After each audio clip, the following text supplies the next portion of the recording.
Hello everyone, this is Ajinkya and I have a friend. His name is Toby. So this is my friend and his name is Toby. He's always happy. So I asked him, "Hey Toby, why are you so happy?" He says, "I just painted a wall." I was like, "Yeah, I know because you really love to paint." And he just loves painting. Whatever it does is that whenever he sees a wall or something, he just really loves to paint it. So what it does is he takes some color and he starts painting each block of that wall. And this is what makes him the happiest in his life. So I asked him that, do you face any problems? Because he is my very, very good friend.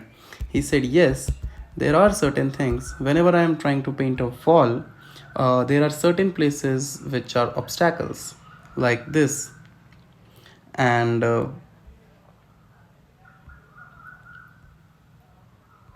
I don't know what to do next. For example, if I am here and I start the paint the wall from here, there is obstacle on the right, so I go down, I go down, I go this and this and this. But now even on the right side and the left side, there are obstacles, and even I can't go down because that is already painted. Now what should I do? Because I know that I can go to some other place and paint and I can fulfill my dreams, but that's not the case with me because I am very lazy and I can't find a path. So I tell my friend Toby, "Hey Toby, what if I help you that you have to walk less and you can also color all the walls that you want?" So my friend Toby, he becomes very, very happy and he says, "Okay, if you can do that, I am very happy." But he has to paint a lot of walls every day. So what he asked me is that I will bring the designs of 500 walls every time. I was like, oh my god, doing this much would be very difficult for me. So I would be adding them to a queue so that whenever the designs are completed or something, I can pick one by one and I can complete all of them. And in case if there are some designs which you send me again and again, I don't have to compute that every time, but I will give you the result which was already with me so that it saves my time as well. So hearing this, Toby becomes really, really happy, and I am also happy because my friend Toby is. So to help our friend Toby, we have created a robot wall coverage system. This project focuses on planning the path and doing the task execution asyncly. And what this system does on high level, it accepts a wall grid of 2D matrix where 1 is an obstacle and 0 is a free cell. So if you look over here, this is an example grid that we have, and this is also an example grid. So if you can see, the the zeros are the one where you can walk, but the one are all the obstacles. So this is just a very basic example. Now let's dive into the code.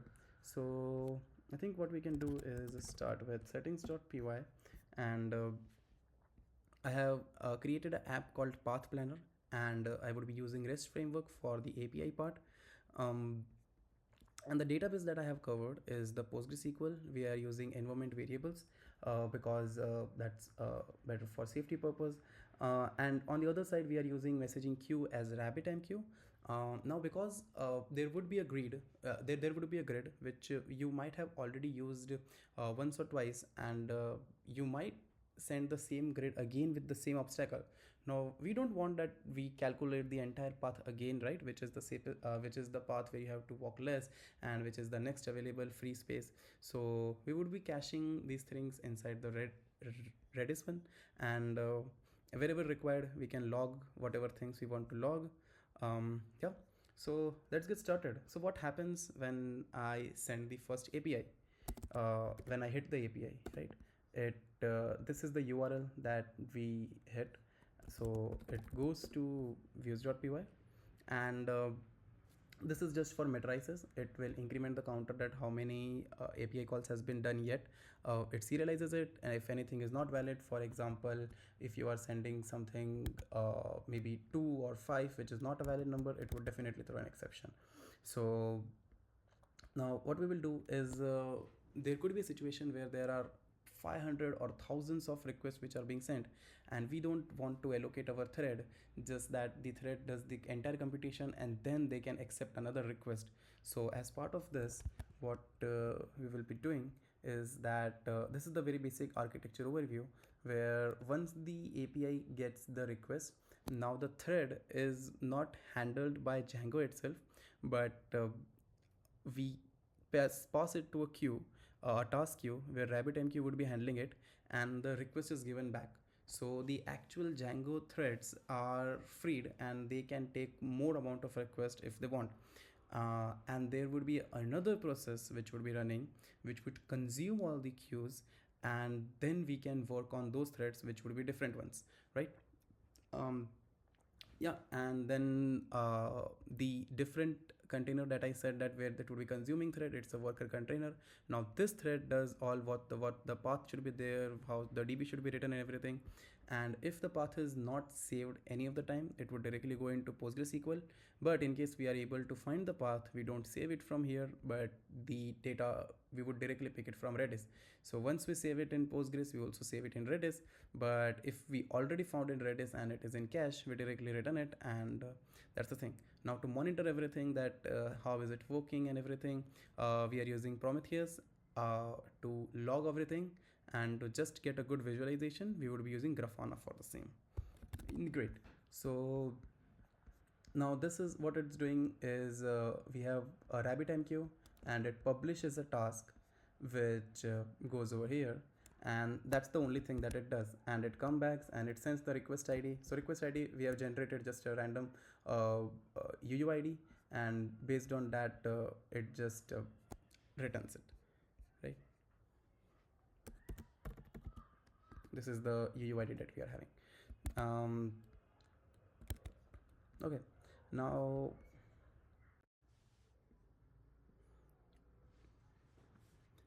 after we have the queue which is in Kafka, there would be another worker which is a path planning worker.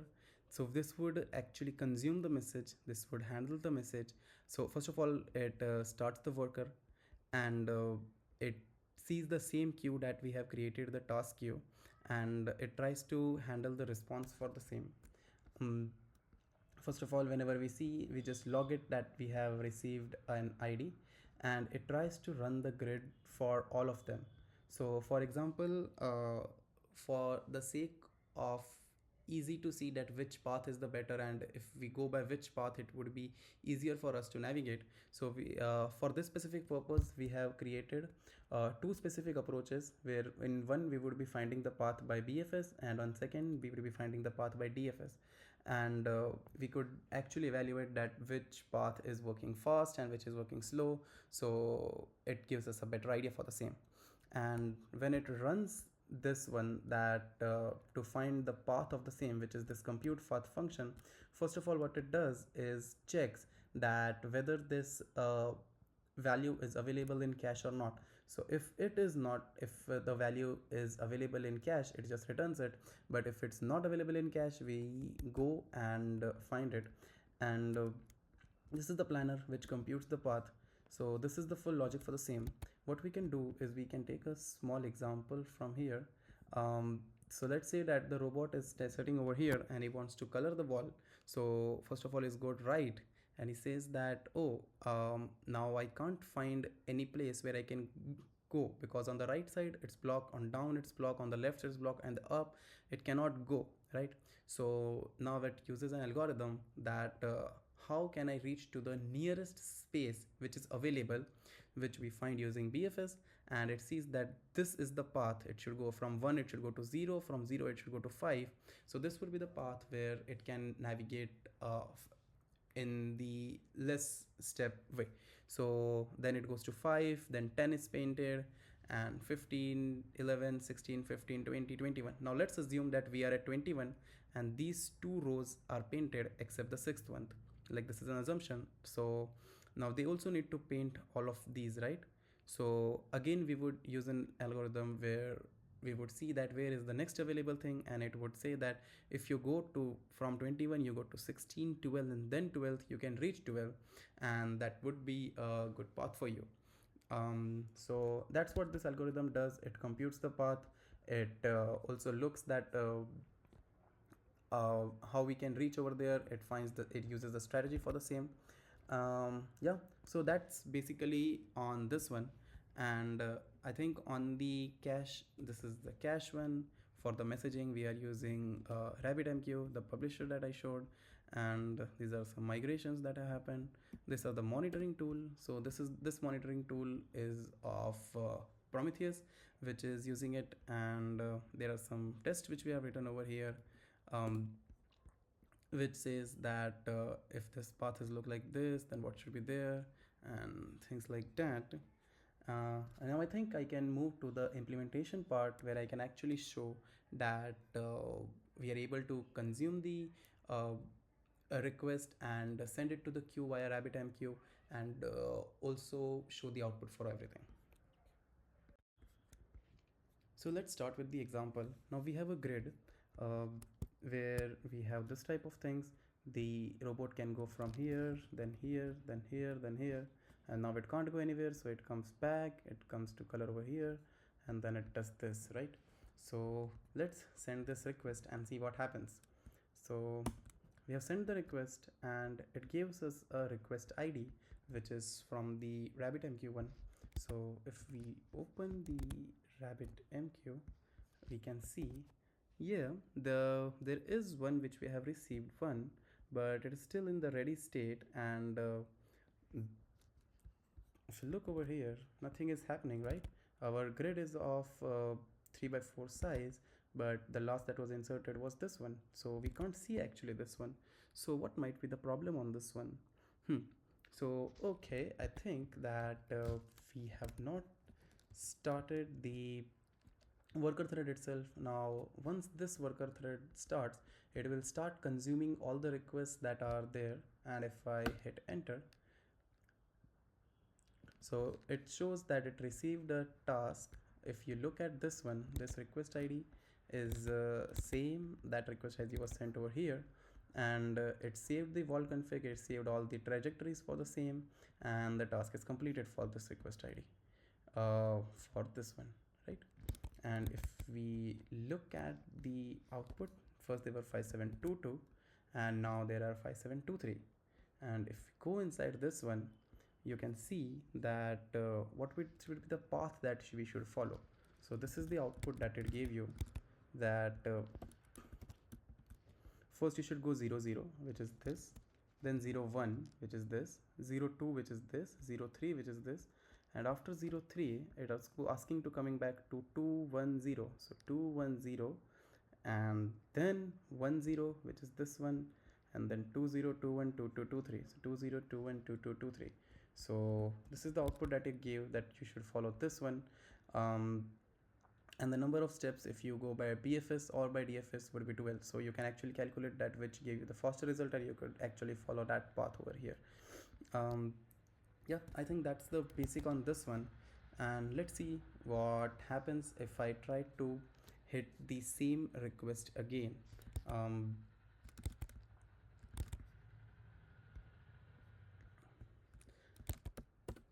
It gave me a queue, and it has also completed this task. It received the task, it has completed the task, but we see that the vol config and trajectory saved are no longer there, because, and the reason being, if you come over here, is it was 5723 over here, and if I refresh the page, it is still 5723.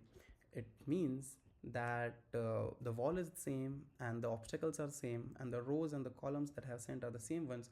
So we don't need to save it once again, we can directly take it from cache. And Redis is what is doing this thing. It is saving it in the cache and handing back the same thing to us.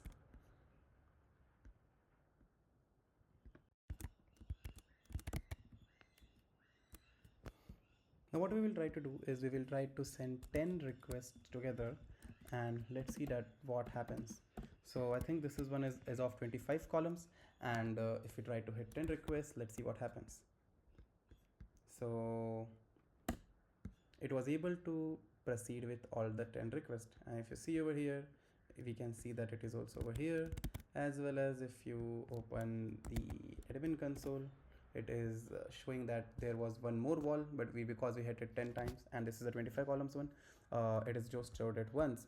And we are also using Prometheus for the same, where we can see that how many times the request was hit. So previously it was 33, and now you can see that this number is 43. We can also visualize this is in a very nice way, which is over here. So currently it is showing 33. If you refresh the page, and you can see that this count is nearly around 42, 43, and no, sorry, this one is around 43, right? So yeah, this is the very basic of what Prometheus is doing right now. It is taking the number of requests that has been sent, and you can visualize that one. Now we would test our system in such a way that would it be able to handle a request where we can send about 100 requests at once. Let's see if we can work on that one. So we have another file which is the load test2, and we would be hitting 100 requests at the same time, and let's see how it goes. So let's press enter, and you can see that the requests have already started, and the RabbitMQ is giving status 202 202 every time, and all the 100 requests are submitted. So it is 5827 as of now. And because the 100, all of them were generated for maybe unique, so that's why it's 5927, and you can see that all the 100 of them have been added over here. And yeah, so it is basically able to handle 100 requests at the same time. I think it's a good time where we can see one more tool that we have is the Grafana, where you can actually see that how much amount of requests were being sent, how much the database took time and everything. So it makes us better that we can visualize all these things. So we have made a Grafana board in which you can see over here that it is showing that how many. So if I just do it for the last 30 minutes, you can see that the API call that we did in the last 30 minutes was 243. I mean, I also did some testing on the local thing, and the times that RabbitMQ was called to enqueue the queue was 243 times. And you can see that these are different colors, that how much time it took. If it took less than 0.05 seconds, it would be in yellow, or it would be in blue or green. So, and none of the task has yet failed, so that's why we can't see anything over here. And this is the task processing second, that how much second does it took. So if you see that there is a majorly yellow line that we see, so it is taking less than 0.05 as of now. So you can actually monitor these things, that how is everything behaving, and if you think like there are some spikes or failures or something, we can also tackle those things as well. I think we can do is we can do stress testing even more, and the minimum number of rows that we want is 100, the maximum number of rows that we want is 30, and we would be generating total 400 grids. What we will do is we'll generate 400 random grids, and it has generated, and it has created a grids.json file. And the maximum number of workers that we have now is just 50, to see how it behaves. And let's see what happens.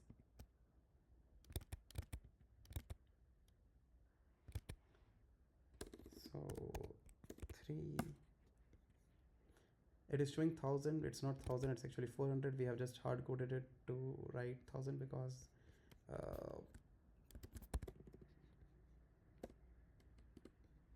submitting 1000 request x, we can just write submitting request and submitting request. Now we can see over here that the queue is enqueued over here, and RabbitMQ is taking the messages, and it is just going to the acknowledged queue. Yeah, and all the requests were submitted, and you can see that now the value is 6327. So it is making us sure that it is working for this much. Now let's try to increase it a little bit, and instead of the worker threads that is 50, we can have 100 number of threads. And let's see what is the solution now. And if I say again,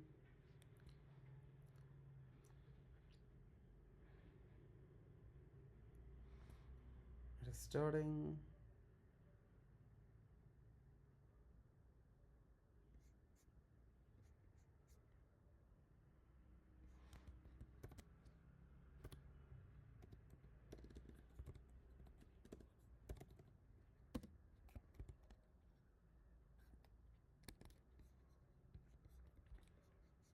It is able to do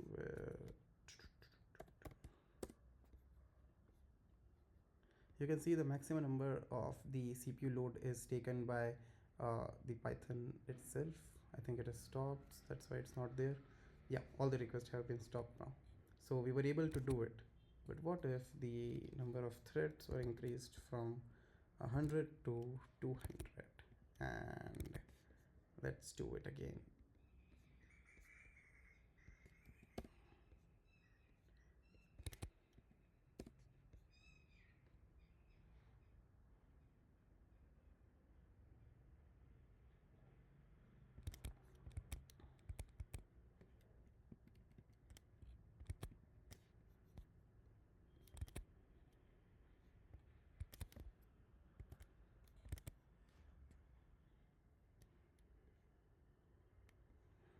Now you can see that the connection was reset by peer, which means that it is not able to handle this much amount of threads if it is not able to take this much amount of workers, but when it was less, it was able to take it, right? So this is the first thing that we saw right now. Now let's reduce it to 200 again, but on the other side, what we will do is instead of this min rows, it would be 100, and the maximum rows that I want to do is 300 rows, right? Now the grid is bigger, so the computation might take a lot of amount of time, and we would say 200, 200 and 300, and let's generate the grid. The grids are generated for the same, and let's try to load the same thing with the 100 amount of worker threads, right? Let's see that if everything is working before that. Yeah, this is working, and load test 3. Boom.